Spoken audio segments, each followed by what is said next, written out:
Hello friends, welcome to மக்கள் சேவை channel. இன்றைக்கி நம்ம ஒரு சூப்பரான வேலையை பற்றின தகவல் தான் பார்க்க போகிறோம்.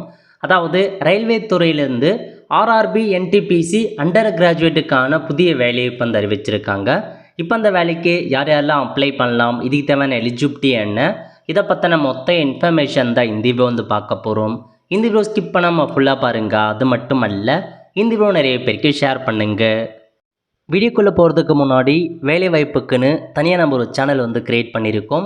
இந்த சேனலில் மாவட்ட வாரியாக வர எல்லா கவர்மெண்ட் ஜாப்ஸுமே ரெகுலராக அப்டேட் பண்ணிகிட்ருக்கோம். இதுக்கான லிங்க்கை நான் டிஸ்கிரிப்ஷன் கொடுத்துட்றேன். விருப்பம் இருக்கவங்க இந்த சேனலை நீங்கள் சப்ஸ்கிரைப் பண்ணி வச்சுக்கோங்க. ஓகே, அதேமாரி ஜாப்க்கான எல்லா அப்டேட்டுமே உடனுக்குடன் நம்முடைய சோஷியல் மீடியா பிளாட்ஃபார்ம் இருக்க பாருங்கள். வாட்ஸ்அப் சேனலாக இருக்கட்டும், டெலிகிராம் குரூப்பாக இருக்கட்டும், இன்ஸ்டாகிராம் பேஜாக இருக்கட்டும், ஃபேஸ்புக்காக இருக்கட்டும், எல்லாத்துலேயுமே உடனுக்குடன் எல்லா ஜாப் அப்டேட்டுமே ஷேர் பண்ணுறோம். அதையும் நீங்கள் ஃபாலோ பண்ணுங்கள். இப்போதைக்கு ரயில்வே துறையிலேருந்து புதிய ஒரு வேலையை பார்த்தா அறிவிச்சிருக்காங்க. என்டிபிசிலேருந்து அண்டர் கிராஜுவேட்டுக்கான வேலையை கொடுத்துருக்காங்க.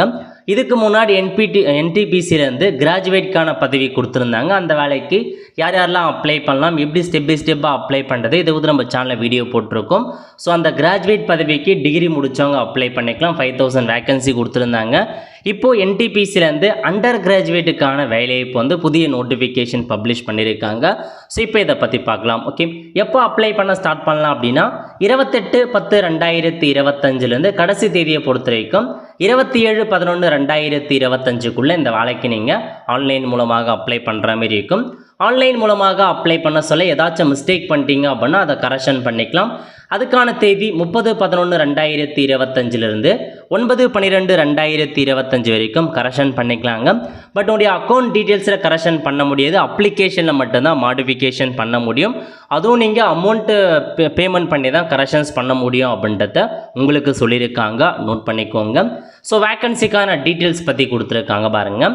அதாவது ஃபஸ்ட்டு கமர்ஷியல் டிக்கெட் கிளர்க்கு கேட்டிருக்காங்க. சேலரியை பொறுத்த வரைக்கும் 21,700 கொடுக்குறாங்க. ஏஜ் லிமிட்டை பொறுத்த வரைக்கும் எல்லாத்துக்குமே 18 வயசுலேருந்து 30 வயசுக்குள்ளே இருக்கவங்க அப்ளை பண்ணலாம். இந்த கமர்ஷியல் டிக்கெட் கிளர்க்கை பொறுத்த வரைக்கும் 2424 வேக்கன்சி கொடுத்துருக்காங்க. அக்கௌண்ட்ஸு கிளர்க்கு டைப்பிஸ்ட்டுக்கு 394 வேக்கன்சி, 19,000 சேலரி கொடுக்குறாங்க. ஜூனியர் கிளர்க்கு டைப்பிஸ்ட்டுக்கும் அதே சேலரி தான், 163 வேக்கன்சி கொடுத்துருக்காங்க. ட்ரெயின் கிளர்க்குக்கு சேம் அதே சேலரி, 77 வேக்கன்சி கொடுத்துருக்காங்க. டோட்டலாக 3058 வேக்கன்சியை பார்த்தா இந்தியா முழுக்க உங்களுக்கு இந்த ஜாப் ஆப்பர்ச்சுனிட்டியை அறிவிச்சிருக்காங்க. ஸோ இப்போ ஃபர்தர் இன்ஃபர்மேஷன்ஸ் என்ன, அதை பற்றி நம்ம பார்க்கலாங்க. ஸோ இந்த வேலைக்கு இந்தியாவில் இருக்க எல்லாருமே அப்ளை பண்ணலாம். ஏன்னா ஒவ்வொரு ஆர்ஆர்பி ஜோன் வைஸாக உங்களுக்கு வேக்கன்சி கொடுத்துருக்காங்க. ஏஜ் லிமிட்டை பொறுத்த வரைக்கும் 18 வயசுலேருந்து 30 வயசுக்குள்ளே இருக்கவங்க அப்ளை பண்ணலாங்க. அதேமாரி ஏஜ் ரிலாக்ஸேஷன்ஸ் கொடுத்துருக்காங்க பாருங்கள். யார் யாருக்கு என்னென்ன ஏஜ் ரிலாக்ஸேஷன்ஸ் கொடுத்துருக்காங்க அப்படின்னா, நீங்கள் எஸ்சி எஸ்டி அப்படின்னா எக்ஸ்ட்ராவாக 5 வருஷம் அப்ளை பண்ணலாம். ஓபிசி என்சிஎல் அப்படின்னா எக்ஸ்ட்ராவாக 3 வருஷம் அப்ளை பண்ணலாம். இந்த மாதிரி எக்ஸ் சர்வீஸ்மேன் தனியாக கொடுத்துருக்காங்க. டிஃப்ரெண்ட் டேபிள் பர்சனுக்கு கொடுத்துருக்காங்க. சர்வீஸ் கேண்டிடேட்டாக இருக்கவங்களுக்கு கொடுத்துருக்காங்க. நீங்கள் செக் பண்ணி பார்த்துட்டு அதுக்கேற்ற மாதிரி அப்ளை பண்ணிக்கலாங்க. இது என்டிபிசி அண்டர் கிராஜுவேட் போஸ்ட்டு கொடுத்துருக்காங்க. எஜுகேஷன் குவாலிஃபிகேஷன் உங்களுக்கு கடைசியாக மென்ஷன் பண்ணியிருக்காங்க. ஸோ நம்ம கடைசியாக எஜுகேஷன் குவாலிஃபிகேஷன் பற்றி பார்க்கலாம். ஓகே, இந்த வேலைக்கு அப்ளை பண்ணுறதுக்கு ஃபீஸ் பேமெண்ட் பண்ணுற மாரி இருக்கும். ஃபார் ஆல் கேண்டிடேட், அதாவது எல்லா கேண்டிடேட்டுக்குமே. ஸோ நீங்கள் பார்த்தீங்கன்னா மொத்தமாக 500 ஃபீஸ் பேமெண்ட் பண்ணுற மாரி இருக்கும். இந்த 500 அமௌண்ட்டை ரீஃபண்ட் பண்ணிவிடுவாங்க. நோட் பண்ணிக்கோங்க. இதுவே நீங்கள் SC ST ex serviceman PW category, அனைத்து கேட்டகரியை சார்ந்த பெண்கள், டிரான்ஸ்ஜெண்டராக இருக்கீங்க, இபிசி கேட்டகரியாக இருக்கீங்க அப்படின்னா நீங்கள் 250 மட்டும் பேமெண்ட் பண்ணால் போதுமானதுங்க. இதுதான் உங்களுக்கான பேமெண்ட் பண்ணுற அப்ளிகேஷனுக்கு நீங்கள் பேமெண்ட் பண்ணி ஆகணும். அடுத்த கட்டமாக உங்களுக்கு அந்த ரிசர்வேஷன் கேட்டகரி பற்றி சொல்லியிருப்பாங்க.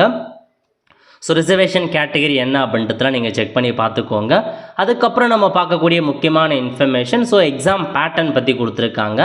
இந்த வேலைக்கு எப்படி செலெக்ஷன் பண்ணுறாங்க அப்படின்னா, யூஸ்வலாக பார்க்கும்போது ரிட்டன் எக்ஸாமினேஷன் தான் வைக்கிறாங்க. அதை பேஸ் பண்ணி தான் உங்களுக்கான செலெக்ஷன் ப்ராசஸ் இருக்கும் அப்படின்னு சொல்லிட்டாங்க. இதிலே கொடுத்துருக்காங்க பாருங்கள். ரெக்யூர்மெண்ட் ப்ராசஸை பொறுத்த வரைக்கும் முதல்ல உங்களுக்கு first stage computer based test இருக்குது. அதுக்கப்புறம் செகண்ட் ஸ்டேஜ் கம்ப்யூட்டர் பேஸ்டுக்கான டெஸ்ட் இருக்குது. அதுக்கப்புறம் டைப்பிங் ஸ்கில் டெஸ்ட் இருக்குது, அதுக்கப்புறம் டாக்குமெண்ட் வெரிஃபிகேஷன், அதுக்கப்புறம் மெடிக்கல் எக்ஸாமினேஷன். இதெல்லாம் பேஸ் பண்ணி தான் உங்களுக்கு செலெக்ஷன் பண்ணுறாங்க. முதல்ல வந்து பாருங்கள், ஆன்லைன் மூலமாக கம்ப்யூட்டர் பேஸ்டு டெஸ்ட்டு 1 வைக்கிறாங்க. எவ்வளோ கொஷின் அப்படின்னா 100 கொஷின் எக்ஸாம் இருக்க போது, 90 நிமிஷம் எக்ஸாம் வைக்கிறாங்க. General awareness 40 question, mathematic 30 question, general intelligence மற்றும் ரீசனிங் 30 கொஷின்ஸ் வைக்கிறாங்க. இதுக்கு நெகட்டிவ் மார்க் இருக்குது அப்படின்னு மென்ஷன் பண்ணியிருக்காங்க. தமிழ்லேயே உங்களுக்கான எக்ஸாமினேஷன் எழுதிக்கலாங்க. அதுக்கப்புறம் அதுக்கான சிலபஸ் பற்றி கொடுத்துருக்காங்க. அந்த சிலபஸை மட்டும் தெளிவாக ரெஃபர் பண்ணிக்கோங்க. ஸோ அதுக்கான அந்த புக்கு வந்து பார்த்தா நம்முடைய அந்த இந்த பேஜில் கொடுத்துருக்கோம். ஸோ நீங்கள் ப்ராடக்ட் டீல்ஸில் போய்ட்டு அதுக்கான புக்ஸ் வேணுன்றவங்க வாங்கிக்கோங்க. நான் லிங்கை டிஸ்கிரிப்ஷனில் கொடுத்துறேன், அந்த ப்ராடக்ட் லிஸ்ட்டில் கொடுத்துட்றேன். நெக்ஸ்ட்டு நீங்கள் சிபிடி டெஸ்ட்டு 1ல் செலக்ட் ஆகிறவங்க அடுத்த கட்டமாக சிபிடி 2க்கு வந்து போவீங்க. அதையும் இன்னும் கொடுத்துருக்காங்க பாருங்கள், short listed candidate. So 15 time community wise படி உங்களுக்கான ஷார்ட் லிஸ்ட் எடுப்போம். அவங்க செகண்ட் ஸ்டேஜ் கம்ப்யூட்டர் பேஸுக்கு போவீங்க. ரெண்டாவது எக்ஸாமினேஷன் எப்படி இருக்குன்னா மொத்தமாக 120 கொஷின்ஸ் கேட்குறாங்க. ஸோ 90 நிமிஷம் தான் டைம் கொடுக்குறாங்க. இதுக்கும் நெகட்டிவ் மதிப்பெண் இருக்குது. தமிழில் எக்ஸாமினேஷன் எழுதிக்கலாம். ஓகே, இதையும் நீங்கள் செலக்ட் ஆகிறீங்க. அதுக்கான சிலபஸும் கொடுத்துருக்காங்க. சிபிடி 2க்கு நோட் பண்ணிக்கோங்க. இதில் செலக்ட் ஆகிறவங்க அடுத்த கட்டமாக உங்களுக்கான கம்ப்யூட்டர் பேஸ்டு டைப்பிங் ஸ்கில் வைக்கிறாங்க. ஏன்னா ஆல்மோஸ்ட் நிறைய போஸ்ட்டுக்கு வந்து பார்த்தா டைப்பிங் ஸ்கில் கேட்டிருக்காங்க. டைப்பிங் ஸ்கில் எப்படி இருக்க போகுது அப்படின்னு இதில் கொடுத்துருக்காங்க பாருங்கள். The candidate should be able to type 30 words per minute in English. அதாவது பர் மினிட்டுக்கு 30 வேர்ட்ஸ் நீங்கள் டைப் பண்ணணும். இதுவே இங்கிலீஷ் அப்படின்னா 25 வேர்ட்ஸ் per minute டைப் பண்ணால் போதுமானது. பர்சனல் கம்ப்யூட்டர் மூலமாக தான் நீங்கள் டைப் பண்ணுற மாரி இருக்கும். வித்தவுட் எடிட்டிங் டூலில் தான் இருக்குன்னு சொல்லியிருக்காங்க. ஸோ சரியான முறையில் நீங்கள் வந்து டைப் பண்ணணும், எந்த மிஸ்டேக்கும் இல்லாத அந்த நிமிஷத்துக்குள்ளே 30 வேர்ட்ஸுக்கு நீங்கள் டைப் பண்ணி காமிக்கணும். ஸோ ஸ்கில் டெஸ்ட் யார் யாருக்கு இருக்குது அப்படின்னா இந்த இருக்க பாருங்கள், டிக்கெட் கிளர்க்குக்கு வந்து ஸ்கில் டெஸ்ட் கிடையாது. ஸோ லாஸ்ட்டாக 2 பதவி கொடுத்துருக்காங்க பாருங்கள். அக்கௌண்ட்ஸ் கிளர்க்கு கம் டைப்பிஸ்ட்டுக்கு ஸ்கில் டெஸ்ட் வைக்கிறாங்க. ஜூனியர் கிளர்க்கு கம் டைப்பிஸ்ட்டுக்கு ஸ்கில் டெஸ்ட் இருக்குது. ஃபஸ்ட்டு பதவிக்கும் லாஸ்ட்டு பதவிக்கும் உங்களுக்கு அந்த ஸ்கில் டெஸ்ட் டைப்பிங் டெஸ்ட் வந்து தேவையில்லை. ஓகே, இதுக்கப்புறம் டாக்குமெண்ட் வெரிஃபிகேஷன் நடக்கும். அதுக்கப்புறம் மெடிக்கல் எக்ஸாமினேஷன் நடக்கும். இதுக்கப்புறம் ரிசர்வேஷன் அடிப்படையில் உங்களுக்கான ஜாப் வந்து கிடைக்கும். ஓகே, ஹவு டு அப்ளை கொடுத்துருக்காங்க, செக் பண்ணி பார்த்துட்டு அப்ளை பண்ணிக்கோங்க. கண்டிப்பாக எப்படி ஆன்லைன் மூலமாக அப்ளை பண்ணுறதுக்கான வீடியோ நெக்ஸ்ட் நான் வந்து போஸ்ட் பண்ணுறேன், அதை பார்த்து நீங்கள் அப்ளை பண்ணிக்கோங்க. ஸோ இப்போ நம்ம எஜுகேஷன் குவாலிஃபிகேஷன் அதோட டீட்டெயில்ஸ் என்ன அதை பற்றி பார்க்கலாம். ஓகே, ஸோ கரெக்டாக உங்களுக்கு வந்து பாருங்கள் 30வது பக்கத்தில் அதுக்கான டீட்டெயில்ஸ் கொடுத்துருக்காங்க.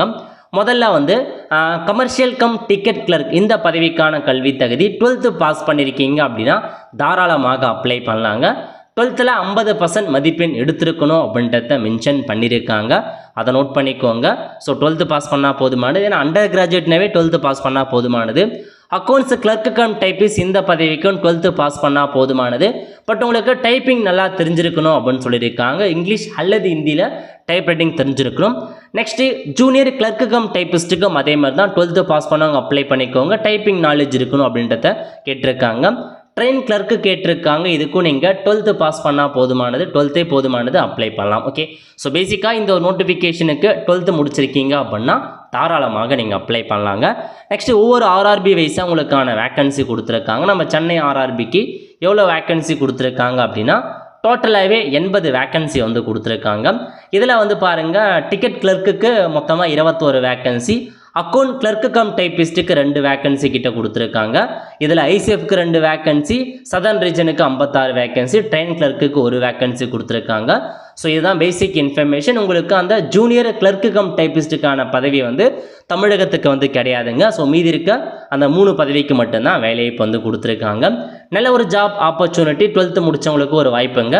மறக்காமல் அப்ளை பண்ணுங்கள். எக்கச்சக்கமான பேர் அப்ளை பண்ணுவாங்க. ஸோ பயப்படாத, நீங்களும் அப்ளை பண்ணி நல்லா ப்ரிப்பேர் பண்ணிங்க அப்படின்னா கண்டிப்பாக இந்த ஜாபில் வந்து நீங்கள் வெல்லலாம்.